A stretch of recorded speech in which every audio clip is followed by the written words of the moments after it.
Welcome to the Change Your Thoughts, Change Your Life podcast. I'm your host, Nadia Dela Cruz, founder of the Wayne Dyer Wisdom Community on Facebook and angeltarot.org.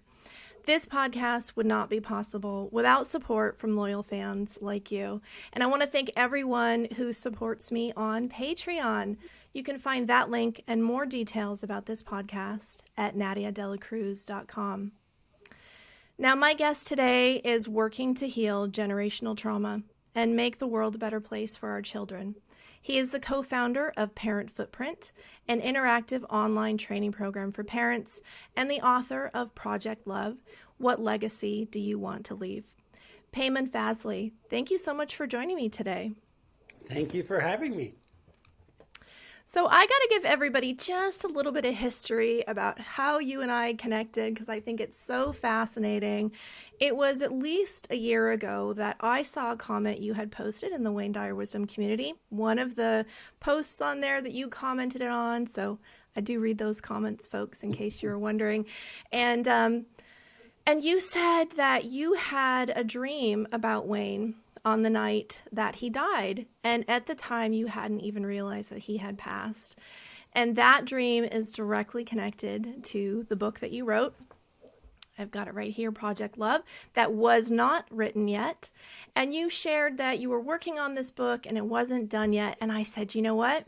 When you finish that book, I'd love to have you on the podcast. Like, whatever Wayne inspired you to do with this book, I need to know. Like, I wanted to know more.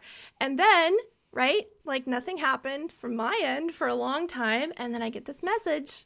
I get this little Facebook message that says, hey, I finished the book. And I was like, oh my gosh, he remembered. This is so exciting. Not only did you get it done, like you finished what was in your heart and put it out there, but you contacted me and sent me a copy of the book. And I'm so thankful that you did. I'm glad that I did. Thank you. So I definitely want to get into more about that dream that you had with Wayne Dyer and what your connection is with him. But first, I think let's talk about your book. So here we have Project Love. I love the title. I keep thinking about Wayne wearing that shirt that says love, period. And that it seemed like the older he got and the deeper into spirituality, the longer he'd been kind of teaching us and doing this, it all came down to like one core message, that love is everything. Love is what God is. Love is our source. Love is what we are at our core. And it is the answer to anything that you perceive to be missing in your life.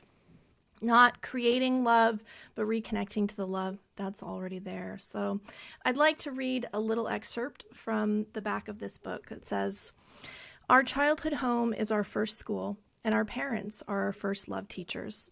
Our capacity to love grows out of our first interactions with our parents and caregivers. This book offers new possibilities for happiness, which is nothing more than removal of what stands in the way of our natural ability to experiencing love. It's such a heartfelt sentiment, and I think one that is timeless.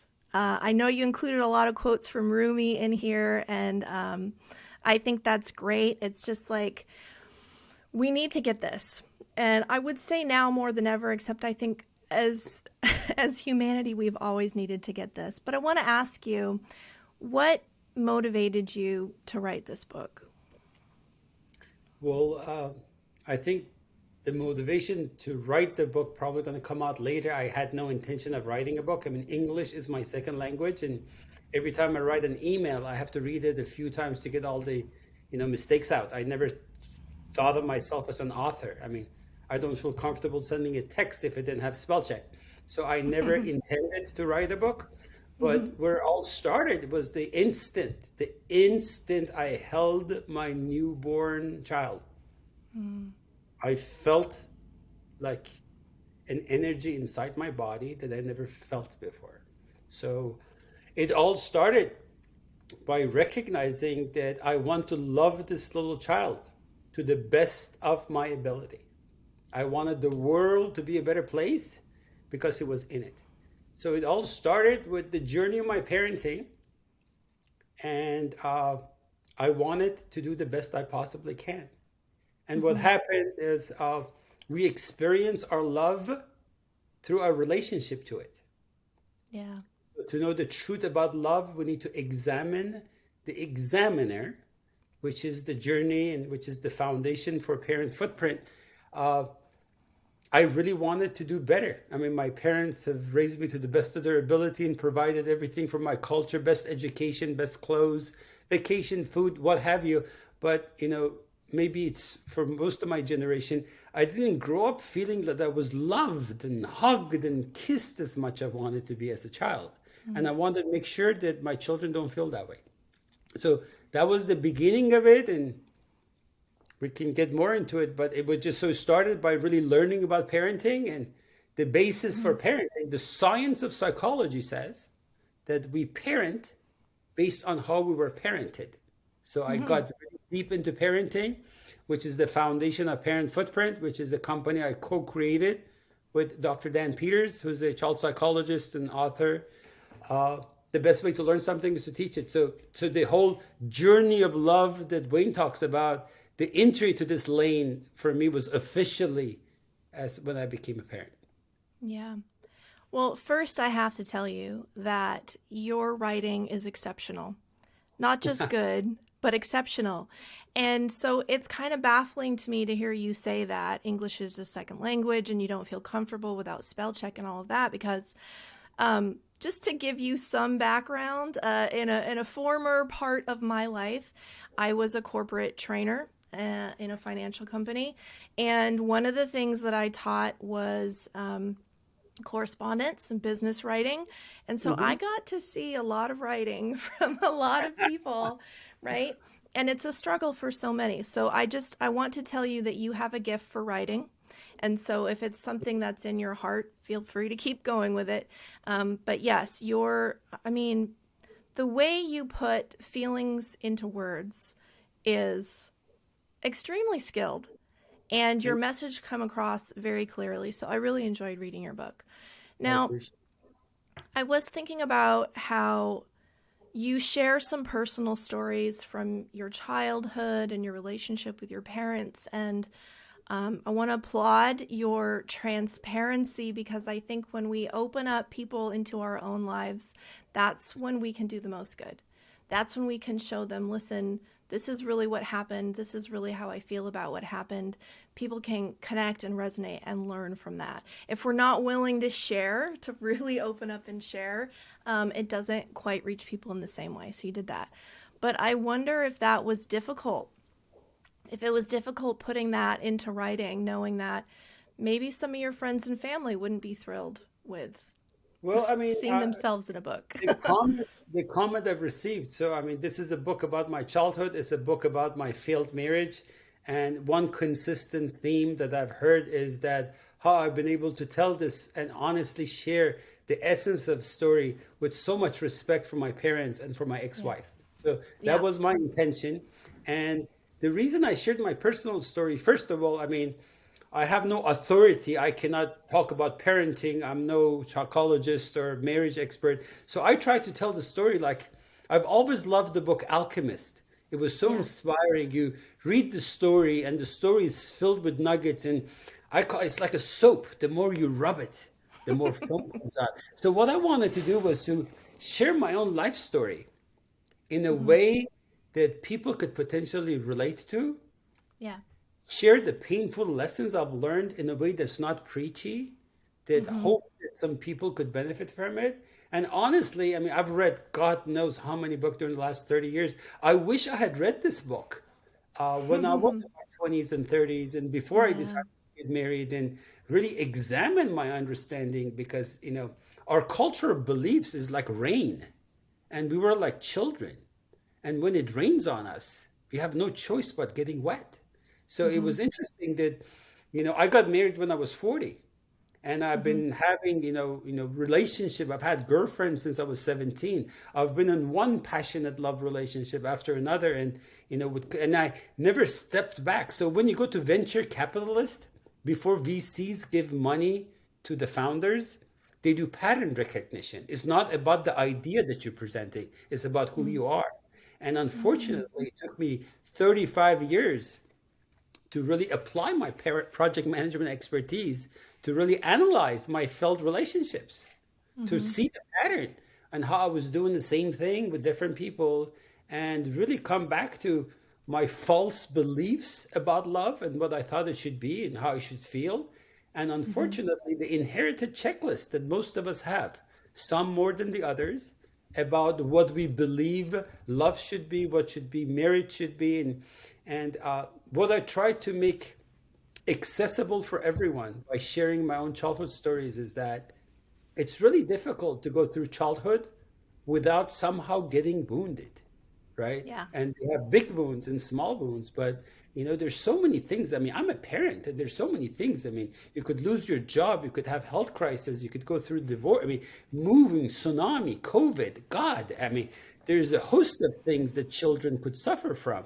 So, Mm-hmm. not recognizing our unresolved childhood wounds and what I try to bring the psychology, what happens when we are wounded. I mean, I don't want to use the word traumatized because people Right. think it has to be like severe physical or emotional abuse. Right. It's easily, children could easily get wounded. Three children could be in the same situation, and all three will be impacted differently. And I try to make the concept of childhood wound accessible and to really talk about what happens as a result of children experiencing something that's overwhelming. And what happens, and you don't need to be a psychologist to know that, you try to numb your feelings. You try to Mm-hmm. disassociate from feelings. And what happens when you do that for 10, 20, 30, 40 years, then it becomes a habit. And when you disassociate yourself from your feelings, you're not just choosing to not feel your painful feelings, Mm-hmm. you're learning not to feel your feelings. Yeah. And then you learn not to be in your body. Well, this experience that I wrote about called love, love is something that you experience in your body. When I felt the energy of love, when I held my infant child, then I Mm-hmm. realized that, oh my God, there is so much more to love that I haven't experienced. So it's funny because I mean, I thought I'm going to write this book in 6 months, but I've never written a book. So I quit my corporate job in 2015, thinking that I want to make parenting my profession and write a book about it. And I've been a project manager for 30 years. I've never managed a project that was delivered on time and on budget, but I really missed the timeline and budget on this one.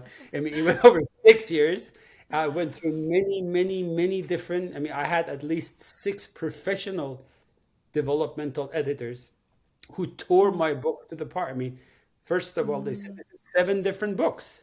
Pick a Mm-hmm. topic. You either write about death, you Mm-hmm. either write about parenting, you either write about love relationship, you either write about energy, you either write about sex. Pick a topic. You can't have a book about all these different topics. So I had to weave it all in, and I did everything they told me. They're like, you can't sound like Deepak Chopra and Chris Rock. Pick a voice.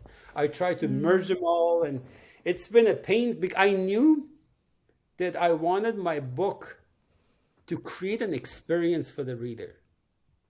And I've been a product developer for a long time, so I did a lot of testing, and that's why it's taken. I could have published this book. I mean, even when iPhone was shipped, it had bugs. I mean, you know better than me Mm-hmm. that most products have a ship date, and you do the best you can, and you ship the product. And they're like, I Mm-hmm. could have published this book 4 or 5, many years ago, but it's. I mean, it was a book, but it wasn't the kind of book that I wanted to be. I wanted this book to be a book that people could hopefully reflect and connect. So the difference is when you watch a movie, all the connections is down there.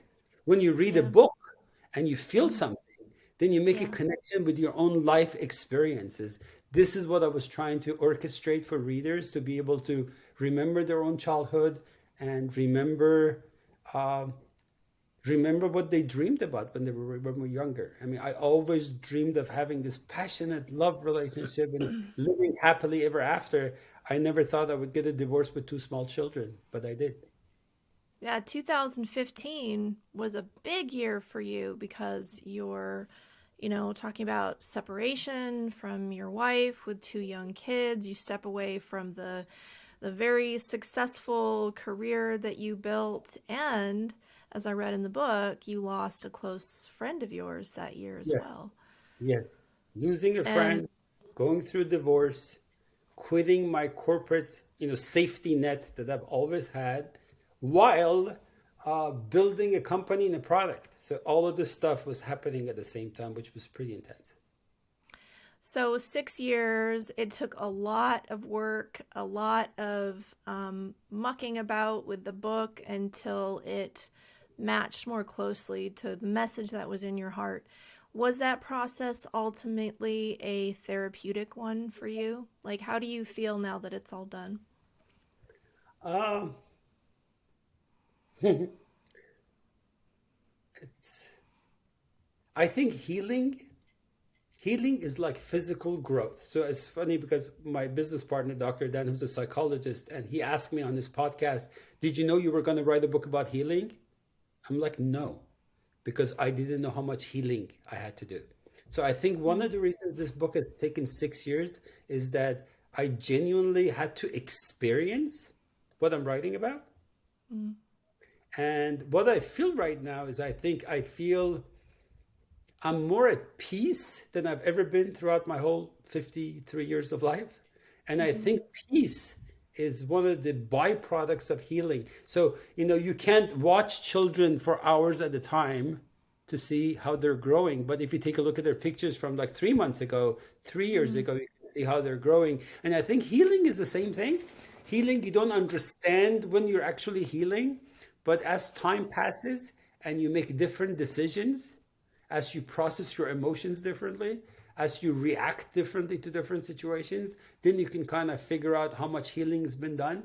And I think healing and love is all a journey because it's all about learning and it's all about growing and it's about evolving. So I don't think this journey ever ends, but it's been a really challenging 6 years. And as we talk about Wayne and the dreams I've had, God knows how many times I was down on my knees and I'm like, forget this. Really, I'm going to go back to job. I'm going to get a job. And it's just like, who am I to write a book? Why Mm-hmm. should I write a book? I mean, more than 2 million books were self-published last year. You can just upload the document into, Amazon and press hint and get a cover. So I'm like, why am I writing a book? So I had to go back to that. Why am I writing a book? And our friend Wayne continued to guide me that I'm writing a book for the 90% that don't read self-help books. I'm writing the books for people who don't know that they have a problem. I'm writing a book for functional alcoholics that have a perfect job and a perfect house and they drink 2 bottles of wine a night. So I I knew that I'm supposed to do something that hasn't been done before. Yeah. I knew that I'm not writing a self-help book because God knows there's Deepak Chopra and a whole bunch of people who write self-help book, and I never even wanted to put myself in that category. So I'm a Mm. product developer. So my book is a self-help book in disguise. It's a memoir. It's my Mm. autobiography. It's a true story of why I wanted to create Parent Footprint. So I was trying to get this. This is like I use this example like for my friend who only eats a burger, no tomatoes, no lettuce. I'm like, this is for burger eaters when I'm trying to slice the tomato and lettuce and cucumber and even some spinach in there. So they eat it while they eat their burger. So that's the same idea. So the whole idea of Parent Footprint Mm-hmm. came to fruition as my wife and I were faced with divorce with two small children. And we didn't seek therapy. We didn't seek therapy. And I built Parent Footprint for the 90% of people who either don't have the time, the money, or perhaps the courage to walk into the office of the therapy. So that's what Parent Footprint is an interactive training that simulates the experience of sitting down with their trainer, with a therapist, so you can examine your childhood. Because the science of psychology tells us that we parent based on how we were parented, and that our Mm-hmm. emotional reactivity to our children is not because of our children, is because of our own childhood issues.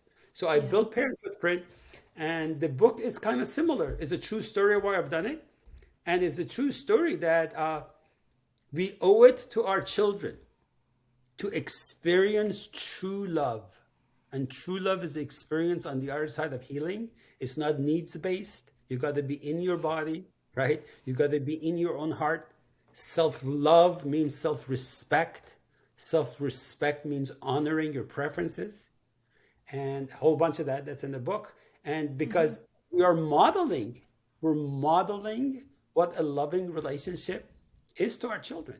So my Yeah. story is that the worst thing you can do to your children is to stay in an unhappy marriage and teach them the wrong beliefs about love, which is unfortunately the advice I got. So when I was unhappily married, Hmm. not 90%, not 99%, 100%, 100% of my close friends and family was that stay together, put your kids through high school, and once they go away to college, you guys can separate. That was unanimous. They're like, Hmm. you're not fighting. This is not. I mean, just suck it up. They're like, everyone's feedback is like, you're a parent. Life is Yeah. not about your happiness. You're a parent. And my story is that when you're in an airplane and something happens, the oxygen mask drops. They tell you to put the mask on your own face because if you pass out, you can't help your children. So my Yeah. story is that only happy and healthy people can raise happy and healthy children. And I've applied my project management to really get the root cause of my unhappiness, which had Hmm. nothing to do with my poor wife. I was unhappy way before she came along, right? Yeah. So, and when we That's identify insightful. and Yeah. when we identify the source of our own happiness, I mean, the illusion of marriage and love is that you find someone to complete you. Well, no one can complete you if you're not whole. Yeah. I think actually when we're in relationship, it's the perfect opportunity to figure out what we need to work on in ourselves because that's when we bump up against our own wounds. We bump up against triggers that go, okay, there's pain here. It's not that my husband or my wife is causing pain, which is the quick, easy thing that pops into our Sure. head. Oh, you're doing this to me. But it's like, oh, okay, this is really hurting. And a lot of times it hurts way more than you would think for just the comment that your spouse made because it goes so deep off into childhood. So I think Sure. this is an important thing. One thing that I like that you said in your book that I think a lot of people could relate to, he said, for my parents' generation, the definition of a successful marriage was when one spouse gets to bury the other, regardless of what happens along the way. Meaning till death do us part, right? Like you just stick it out. That means you succeeded because you didn't walk away from that marriage. And the definition of parental love was to provide the best possible lifestyle and education. And you talk about travel and education, but a lack of affection, a lack of feeling that love and support and compassion. So I think that so many people were raised with sort of that definition. Right. Um, culturally, I think there's some differences, but a lot of people think, yeah, you just stick it out, and that's what makes you a good person or a good parent. Not realizing, how that translates, how that trickles down into the lives of the children, and then what kind of lives they're going to have, and how they're going to raise their children. And it just goes on and on and on. Well, I built a company from this idea. So the whole idea of parent footprint is Yeah. exactly based on what you mentioned.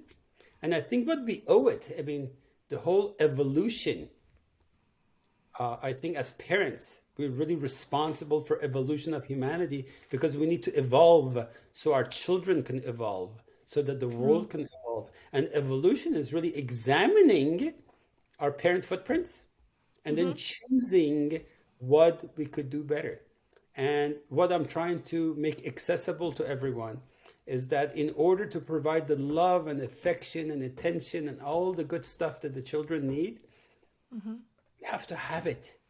We have Yeah. to have it. So I bring a project management approach. That's why I try to use, I mean, I'm sure that you can relate. It's action oriented writing. I'm writing every sentence because every sentence has a purpose. And my Mm-hmm. purpose is that examine. So examine your current state. Like when you go to the mall and you find a directory of where you want to go, right? Mm-hmm. Unless you find the thing in the mall on the directory that has an X, it says you're here. You don't know Mm-hmm. where the hell you're supposed to go. So Yeah. what I'm trying to bring from my book and my years of project management and all the self-help book that I've read is like, ask parents, honestly assess how happy and healthy are you? And Mm-hmm. I can use the stool analogy. Stool at bare minimum has to have three legs. One leg is what we do. If you Mm-hmm. are miserable in what you're doing, like yeah, was most people, you drew a 1.5 hour commute to your home because you bought single family detached home in a place where your kid can go to good school, and you spend 3.5 hours in traffic, and you go to this job in which you've been sitting at the same level for 20 years. So I don't want to get into it, but a lot of people, you have to be honest with yourself. Say, are you really happy with what you do? And happiness is relative, but some people are actually miserable with what they're doing. Are you happy with what you do? One leg of the stool is what we do. One leg of the stool is who we're with. Are you connected in your intimate relationship? Are you physically connected? Are you emotionally connected? Do you have the shared goals, same vision, same style? That's the other one. And the third leg of the stool is our body. How do you feel about your body? How do you feel about your body? If you're overweight and you're eating all this crap and you're drinking and smoking and you're too tired to walk up the stairs, you go to this job in which you're miserable in 3 hours in this thing, and you don't remember the last time you kissed your wife or made love.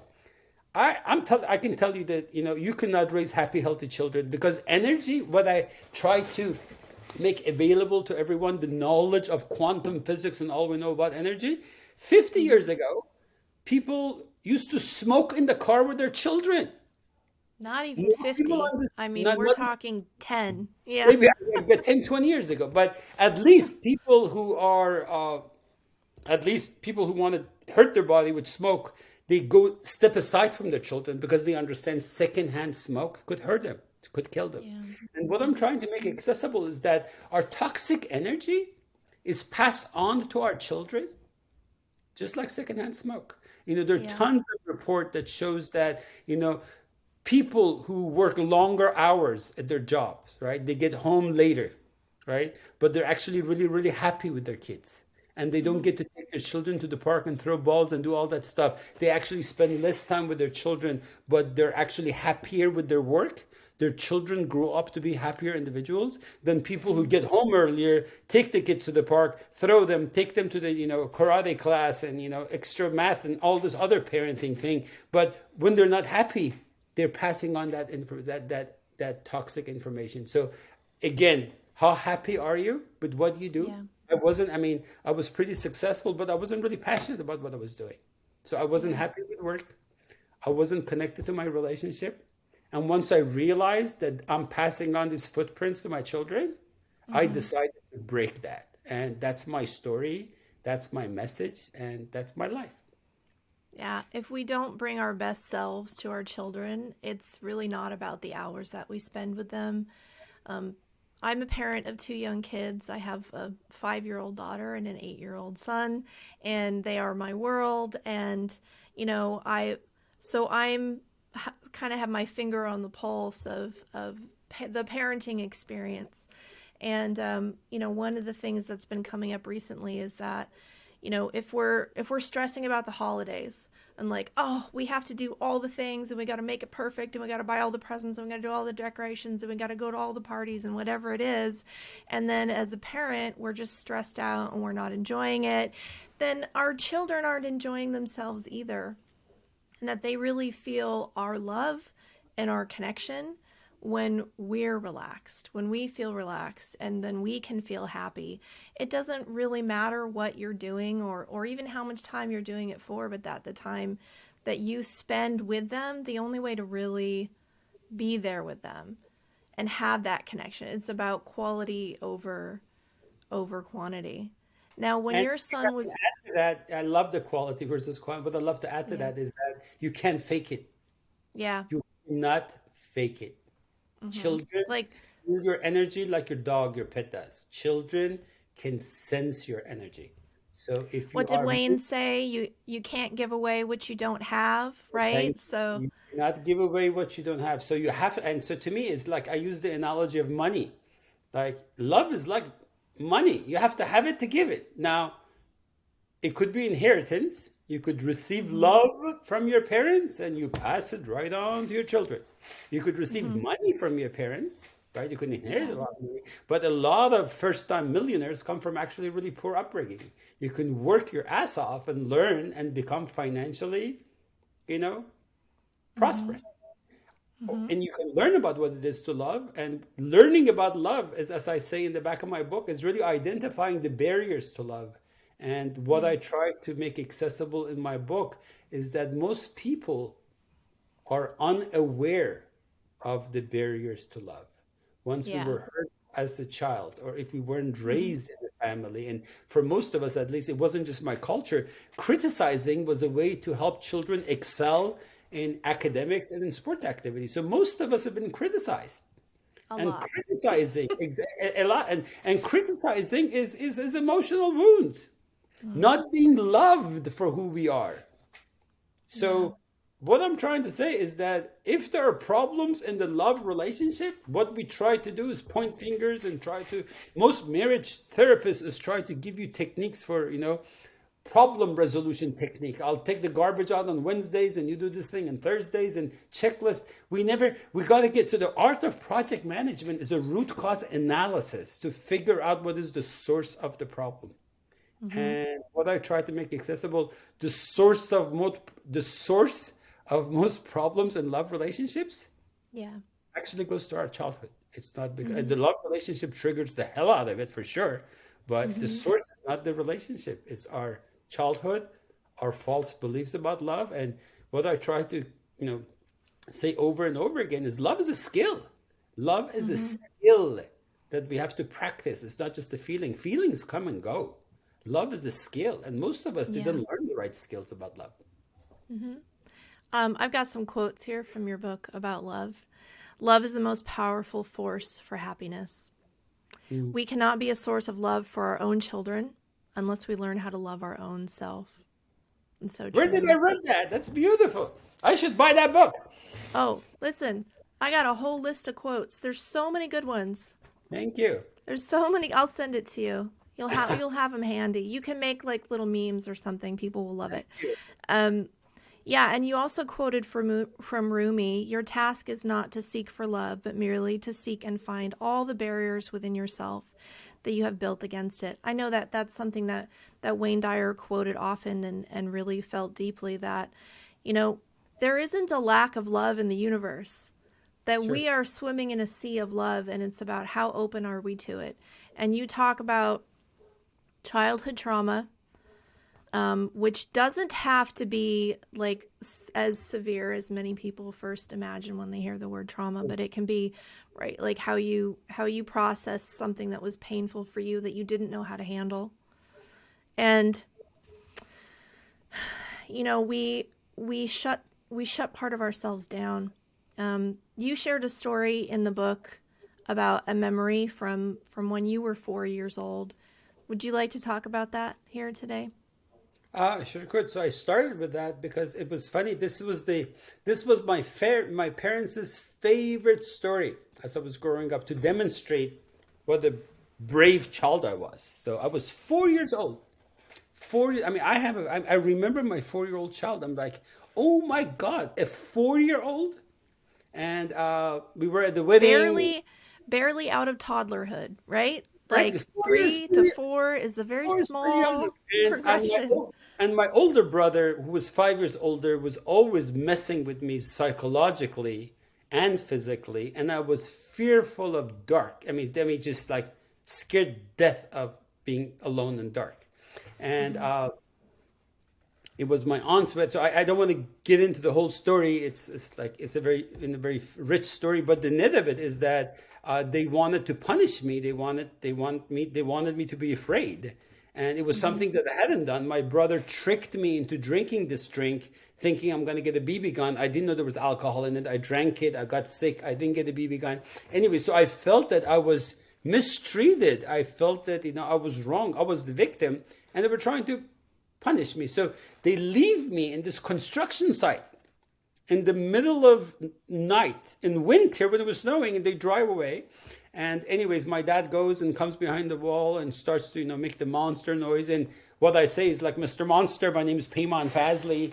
Before you eat me, I want to tell you what happened. And so anyhow, they always use this story to say what a brave child I was. And until I was able to really depict that story and to really go back to the scene of to the source of the crime scene. This is like, as a child,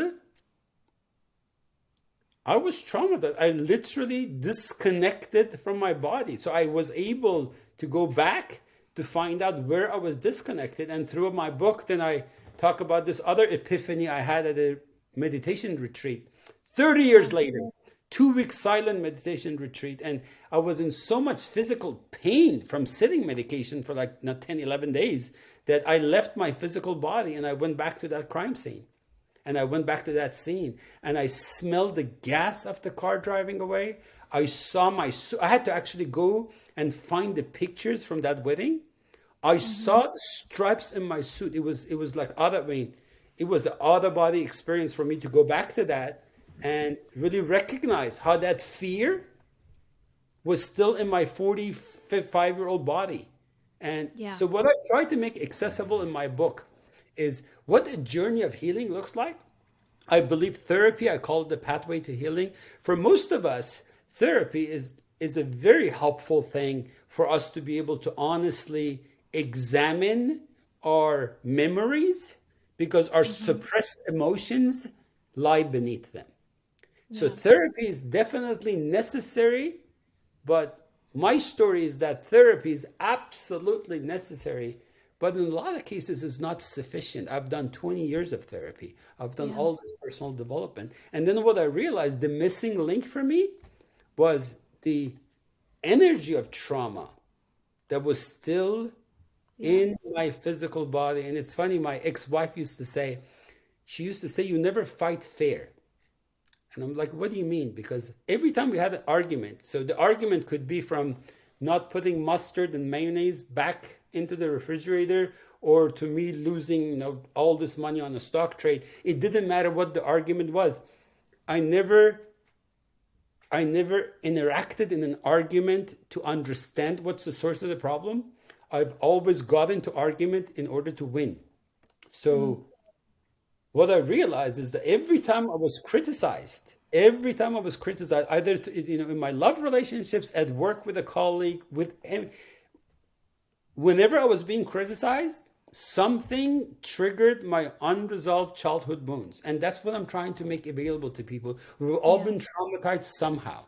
And it's hard to be in an intimate love relationship. It's hard to be in a career in which we don't bump against some of those sore spots. And every time trauma gets triggered, we have no access to our logic because we leave our body and we're going to overreact. So that is the source of overreaction. We don't, at the time where we need to have the most access to our logic, Yeah. unfortunately, we don't. And that is the source of, I believe, most of divorces, most of failures, most of the heartache is that we get bumped up against our sore spot, which is childhood wounds, and that Yeah. brings out the worst in us. So we always make the bad situation worse because we're overreacting to something that happened So in the past.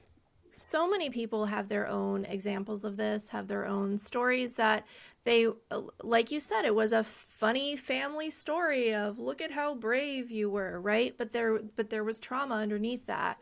And I think that, I'd love to sort of step back to that story for a second because there were things that stood out to me that I think are important, not just about your story, but about how people can start to identify these stories in their own childhood. So what happened was you went to a family barbecue or get together when you were 4 years old, tiny little child, right? Your brother, who's 5 years older, tricks you into drinking this disgusting concoction of mixed drinks and cigarette ashes and who knows what else. Because he's like, if you drink this, I'm going to give you that toy you want. So you do it. And then you get sick. And this is what kills me, instead of your mother running to you and hugging you and being like, oh my God, darling, are you okay? Are you okay? Let me come for you. Let me hold you. Let me wipe your face. Let me do this, right? Instead of that, which would have been the love response, right? They got mad and they said, oh, I can't believe you're making us leave this party. How could you screw up again? And they throw you in the back of the car. You're still getting sick. Drive you in the dark to some abandoned construction site, 4-year-old boy, and to teach you a lesson, they drop you off and pretend to leave. So you believe that you're now abandoned in the night, 4-year-old, who's sick because of something that wasn't even your fault. And then they come around the other way and sneak up on you and make monster noises. And then your brave response becomes, oh, ha, ha, ha, this is our funny story. Wasn't it so cute? Not realizing that every time your parents told that story, they were revealing abuse that they had done on their 4-year-old. But in all honesty, and to be fair, what triggered that, was their own parent footprint. Oh, And I clearly remember that yes.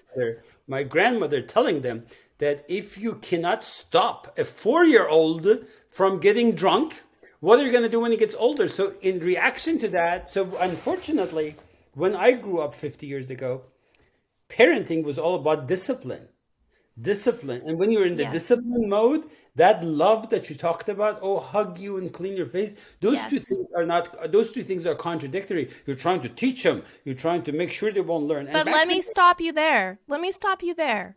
Because I'm not saying that they were not taught this. I'm not saying that it wasn't modeled for them. I'm not saying that they believed they were doing anything wrong. This is so common. This is so common. This is your personal story, but it is so common. And it's we true. can forgive it in a story like this. We can forgive it because you weren't wounded, you weren't hit, you weren't sexually abused. But those things, pedophilia, sexual abuse, beating a child, locking them in a basement, those things are taught and learned in trauma responses from generational trauma too. It's true. So I don't Unfortunately, think that we need to excuse any of it. We can understand it, but I don't yeah, think we need to excuse any of it. I agree.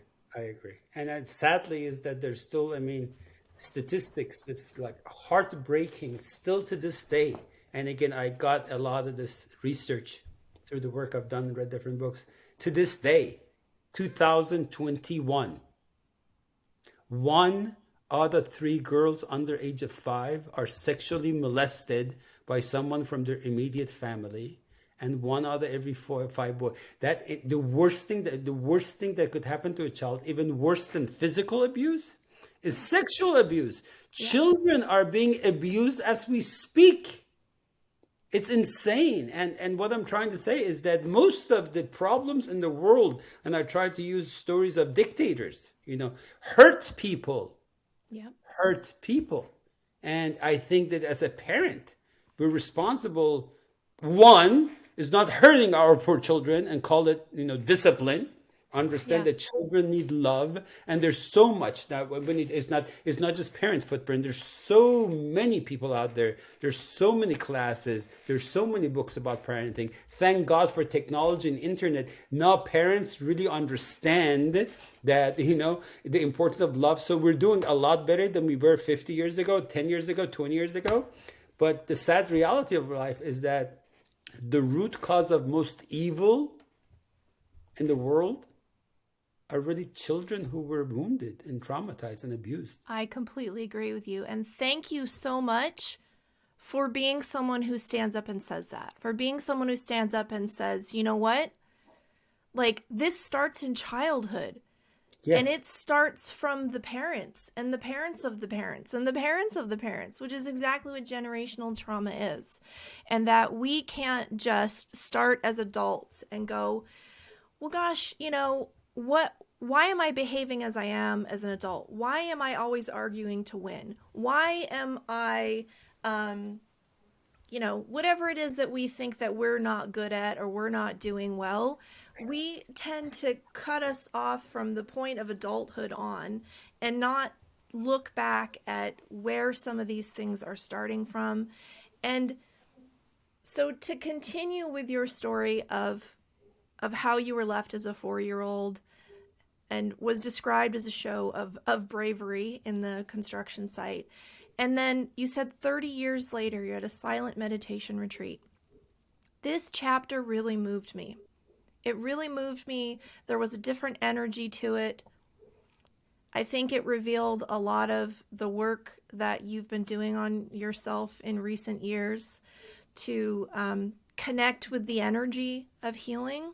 So you talk about this experience of leaving your body and having this out of body experience, and then coming to see yourself as a child on that night in such great detail and understanding clearly for the first time what happened and how you sort of shut down a part of yourself in order to survive the pain and the fear that you felt in that moment.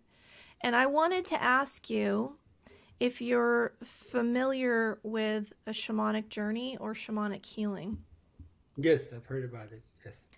So I have studied shamanism and journeying, and this for me resonated so much as soul retrieval. Have you heard of soul retrieval? I believe, and I believe that's where our guide Wayne comes in, because I know, I mean, I called myself an author, but I co-created this book. I have co-created this book. I have been led to the experiences that I needed to experience so I can write about it. That's why it has taken 6 years. So I really believe that something profound has happened. And that's why I've dedicated. I told you I walked away from 30-year career in 2015. And I'm taking this message on the road because I believe, I mean, I don't want to call myself healer, but most people who become healers are people who were in some severe pain and somehow Yes. get to address their pain. And And often near death as well, that and you near get to death, this yeah, breaking point. yeah, Yeah. Wayne wrote the foreword for, Anita's book, and, she had a near-death experience. So I think for me, this wasn't really a near-death experience, but the life I was living felt like death. Because it's like, I use this analogy. Imagine you're eating this salad, which has everything you want in it: lettuce, tomatoes, cucumber, all vegetables, broccoli, everything you want in it, but it has no dressing. It has no dressing, and you're trying to eat it and enjoy it, and you think there's something wrong in it. My checklist, I have a water ski boat, I have a boat, I have a convertible car, every kind of watch I wanted, beautiful house, beautiful You had wife. it all. I had it all and I was still unhappy. And my core definition was that there's something wrong with me. There has to be something. What else can I want? And that's what my parents told me. Honestly, when I wanted to get a divorce, my family wanted me to be hospitalized. They're like, there's something mental with this case. And it's funny because ever since my children were born, nobody ever questions my fatherly concern. I mean, I took 3 months off when my son was born. I'm a hands-on dad. I love my children. No, everybody know that I'm like, from if you were to see, my children, the amount of time I spend with them, I'm probably in the top 5%. I mean, I do anything for my children. So I was telling my parents, this is a parent footprint. This is the book moment. I'm like, you guys know that I die for my children. And every part of the science telling me that divorce is the second worst thing that could happen to a child after death of a parent. And I'm like, would you believe that I would do something like this? And it's funny, I was having lunch with my business partner, Dr. Dan, and he jokingly, he said, you've done everything you've done during the last 6-7 years because of your children. Because I didn't want the divorce footprint to impact my children in any negative way. And it hasn't. And my children are doing amazingly well. They're having a happy childhood. And I'm trying to, many, many years ago, everyone used to think that the world was flat.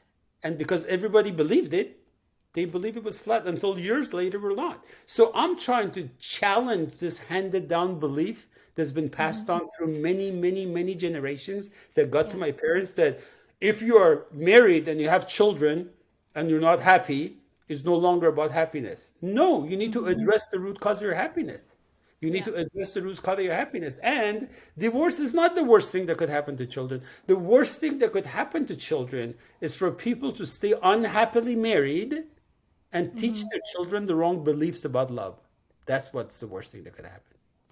So, to talk about trauma a little bit from an energy perspective, the way that we learn about traumatic events in shamanism is the idea that your soul, in a moment of trauma, something that is too painful for you to know how to deal with, we often will sort of exit our bodies.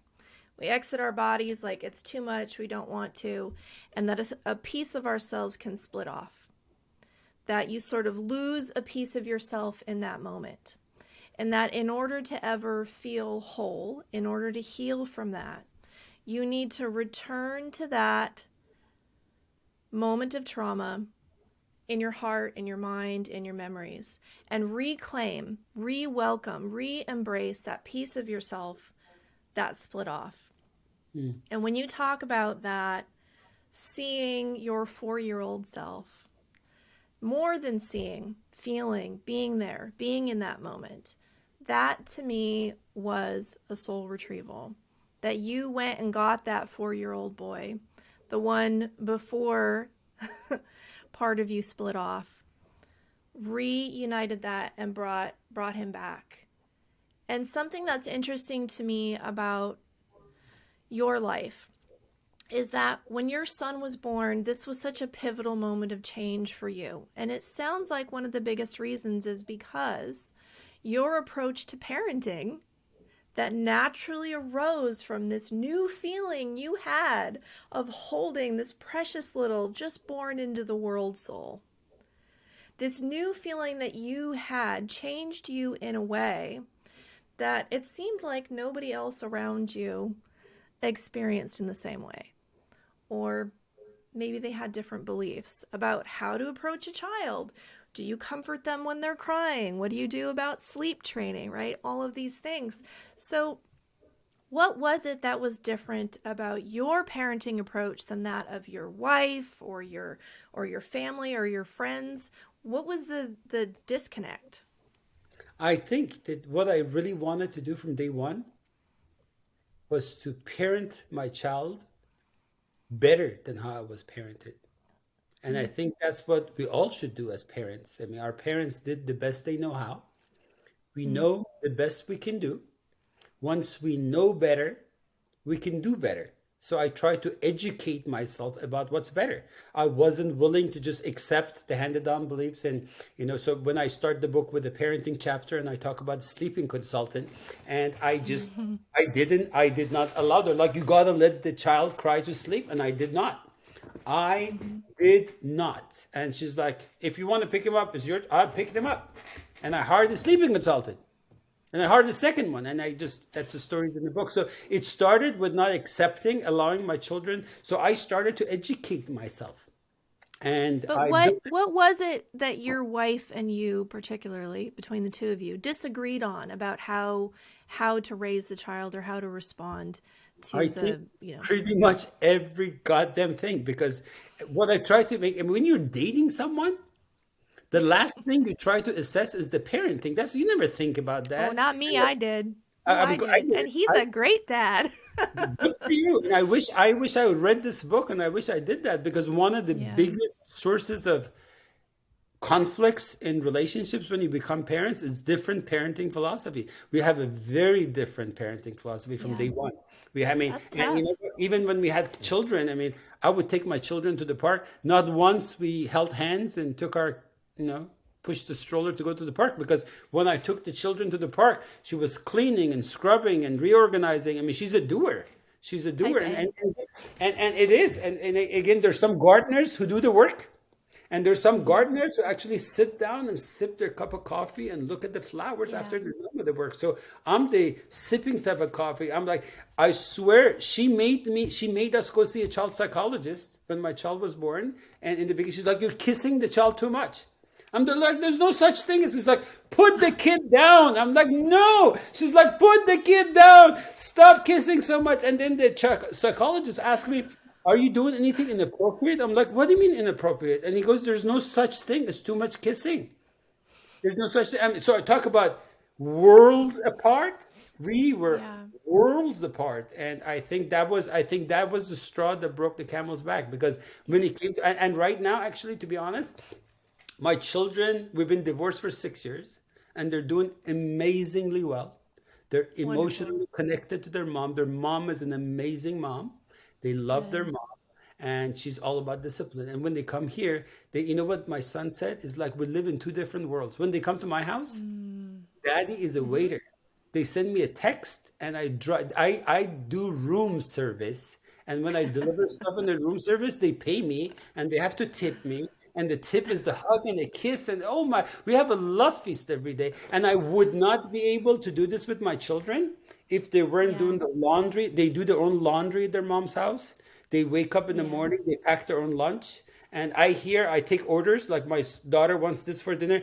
Over there, they're like, we eat what she cooks or we don't eat. And God bless her soul, because children need discipline and children Yeah. need love. And it's good that we're complementing each other, but we have two different worlds. And I think that when you come to parenting, none of us are right in the center. Some of us may be like me, a little too extreme on the love side, and some maybe a little too extreme on the discipline side. And whatever Yeah. that delta is, for us, it was Grand Canyon. But for people, you could be, standing on different sides of that scale.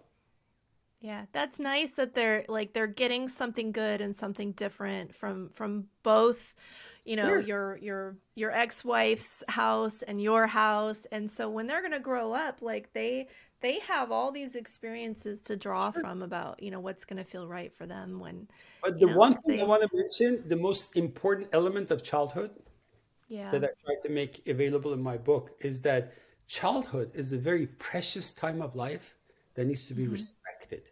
Children need to have a happy childhood. And when Yeah. children have a happy childhood, they don't even know if their parents are married or divorced. Children need to have a happy childhood. And children need to play. Children need to be loved. Children need to be protected. Yeah. And once you do that, I think you're giving them the biggest boost they can have in their life. Well said. There's a quote from your book. It says, "True love begins in our homes with our parents, if we are lucky, or with our children once we become aware of our enormous responsibility as parents." Yeah. Well It is done. enormous. It is an enormous responsibility, because our number one responsibility is to love our children. And what do we Mhm. know about love? What do we learn from our parents? Yeah. And what do our parents know about love? Is what they learned from their parents. So the whole evolution is that we all need to step back, and recognize what is it that we can and want to do better for our children. Yes, I love that. And it's so clear that you've done this deep dive into why do I feel this way and what isn't working for me and how do I want to raise my own kids. And you went deep, and I applaud you for that. I applaud you for the deep dive that you've done. And you came back with all this gold to share with everybody about the importance of childhood and love and connecting with one another and therapy. Yeah. Now, there was one thing that you wrote in the book that I wanted to mention. Before we move on, I want to talk about Wayne Dyer. But we spoke a little bit about your process of writing this book, and there was a quote that really touched my heart that said, "I started to write because I had no one to help me process my emotions after my son was born. If my wife had the patience or capacity to listen to all that I wanted to share, I might not have discovered my passion for writing that makes me feel like I'm talking when there is no one there to listen." And we're listening. So thank you for writing. Thank you. Now, Wayne Dyer, he's been present in your life. I want to tell you, I can hear his voice. I can feel his presence. I know without a doubt that some of this book, if not much of it, was channeled with the help of Wayne, with his presence in your life. So when did you first discover Wayne? What kind of impact did he have? And then let's talk about those dreams. So I've been reading self-help books. Wayne's always been one of my favorite authors, but I never knew that how deeply, he's been guiding me. So it was 2015, and I was contemplating divorce with two small children, which was a big step. And I just knew that I wanted to go somewhere. I wanted to go somewhere and really step aside and really this was a big decision I wanted to contemplate. And this was the beginning of trusting my intuition. And I do talk about intuition. And in order for us to have access to our intuition, we need to be in our body. And for those of us who were traumatized and not used to being in our body, we don't have access to our intuition. I knew I wanted to go somewhere. And I love lakes. I have a water ski boat. I've lived in California for 40 years. I've been to every lake in Northern California. So I had a session with my trainer at the gym the day I was thinking about going somewhere. And he said, hey, by the way, next week we have to cancel our workouts because I'm going to Lake Almanor. I'm like, where the hell is Lake Almanor? Lake Almanor is one of the best kept secrets in California. It was a lake I never heard about. So as soon as he said Lake Almanor, I felt in my body that that's where I'm going. And I'm like, I'm going to Lake Almanor. And the person he was staying with was his dad's best friend who was a real estate agent. So I got the phone number. I called her. She found me a house on the lake. And I decided to go spend the week there last week in August of 2015. As I got close to this lake, I mean, I don't know for those of you guys who have been to Lake Tahoe, it is kind of as beautiful as Lake Tahoe, but the way it was 300 years ago is the first man-made lake. It was, I mean, what I can tell you, the first feeling as I saw the lake, and I'm like, oh my God, this is where I want to die. This is, I swear to God, I'm like, this is where I want to die. I wasn't thinking about writing a book. There was no Wi-Fi. There was no cell phone connection. And I remember having this really lucid dream with Wayne and I talking. And it was like really deep dream. And he's telling me like, you got to write a book.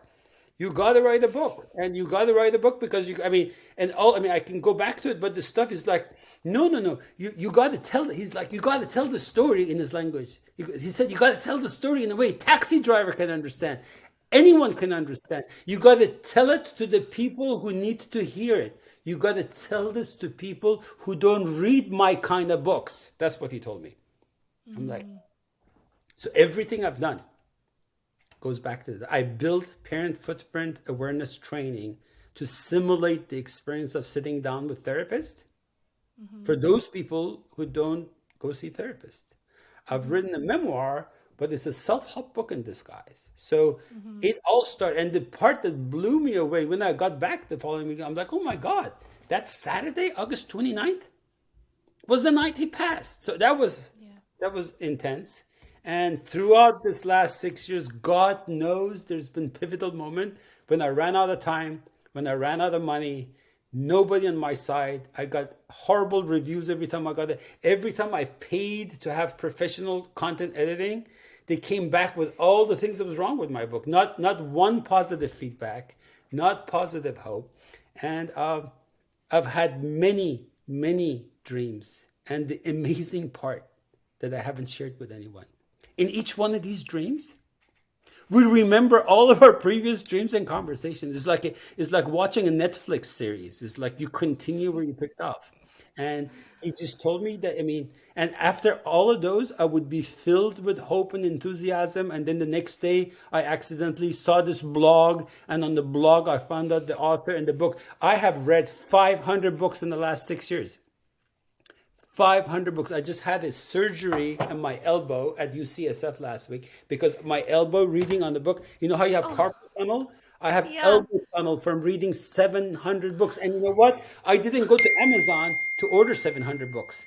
All of these books landed in my lap accidentally. And each book gave me insight. Each book led me to another book. Each book was another thing. So I now that I'm talking to you and sharing here for the Wayne believers, that I know his energy has been guiding me because God knows that I could not have lasted. See, when you are, and I've done a couple of startup companies, see, when you have an idea, you have a company, you're motivated, you have this idea, you're pushing it forward.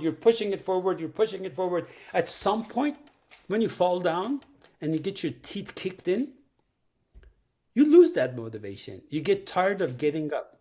The difference between being motivated when you're pushing something versus when you're inspired. When you're inspired, you're being pulled. And God knows that I've been pulled and dragged through the last 6 years, and I cannot take full credit. And how the book came, and I see how it was and how the stories weaved in together. And I honestly, I would not be able to take credit. At best, I've been a co-creator. And the timing of my dreams with him, I mean, I wish I could dream about him every night, and I don't. But the times he came in, and now that I see what I've done, that I've created, uh, I'm really going after the other 90% that are not self-help readers, right? I'm trying to Mm-hmm. go after that. Mm-hmm. And my story is disguised. I'm using project management strategy, how you manage a project. I'm using a different language to bring people in. And I'm Yeah. hoping that once they're in and they read my story halfway through it, you know, they get into their own heart. And getting into our own heart is the first step.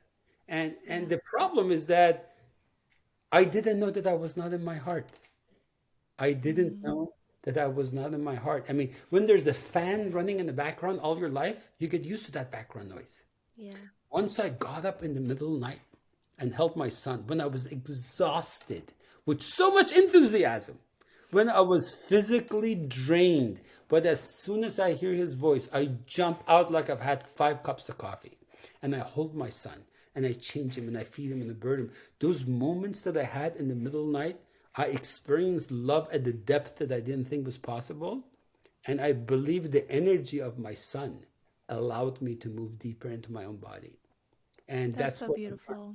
that's what I'm trying to say, that uh, true love, you know, it's when you have a child, because when you have a Yeah. child, you have access to love. You have that access to love, and we can use that love to go into our own body.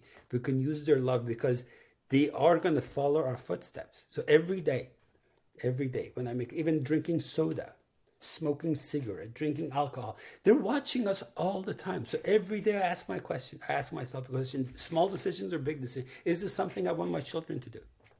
And if it's not, then I shouldn't do it, Mm-hmm. because children don't listen to what we say. They watch what we do. And my story is that, you know, parenting, I've read every book written about parenting in the last 50 years. And what I Mm-hmm. can tell you about everything I've learned from reading all these books and getting my elbow tunnel that I had to have removed is Mm. that parenting skills don't mean a goddamn thing. Who we are as a person is the most important thing. Who we are, how we conduct our life, the attitude we have about what we do for a living, how Mm-hmm. we behave in our love relationships. That's what parenting is all about, because children are watching us and they're going to follow our footsteps. I feel that.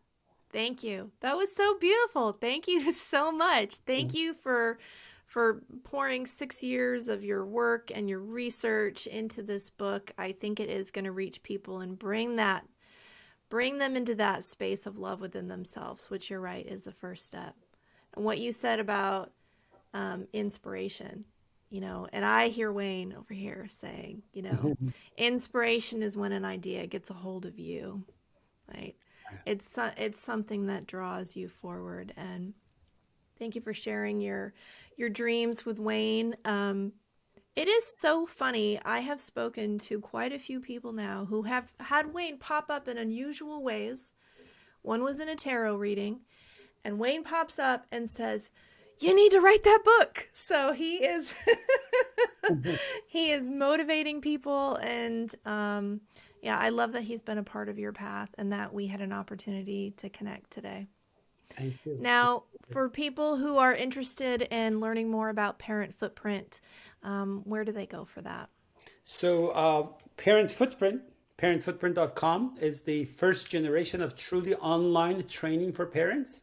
So instead of a 60-minute video that, you know, most parent trainings are all about, this is actually chunked into 12 3 to 5 minute videos that are optimized for your cell phone. So instead of, you know, going on Facebook when you're in the bathroom or when you're waiting to pick up your child, you can watch these 2 3 minute videos that are profound, insightful, you know, conversations with Dr. Dan. And each one of those videos ends with a multiple choice question.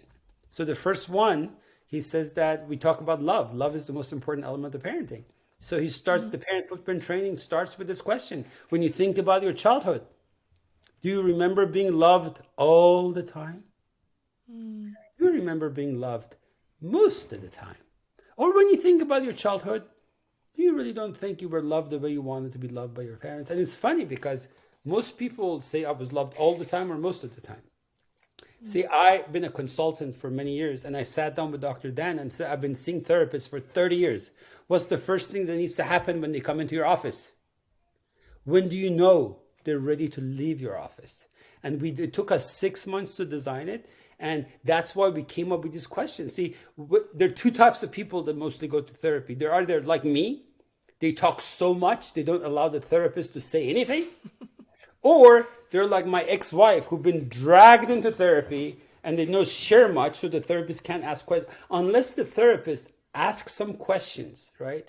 Until that interaction happens with Q&A, you would not gain what you gain from therapy, which is awareness, to become aware of something you didn't know before you go to therapy. So we built parent footprint awareness training with profound insights and Q&A to have awareness about your childhood so you can choose how to parent your children differently. And that would be parentfootprint.com. And my book, Project Love, What Legacy You Want to Leave, is a true story of how this idea came into fruition. And that book is available on Amazon and on my website, PaymanFazly.com. Okay. Now, you asked an important question for us, and I want to turn around and ask you, what legacy do you want to leave? Love.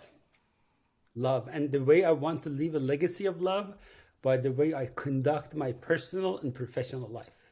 I'm raising my children to become aware of their natural gifts and their passion and have enough self-esteem and confidence to pursue their passion.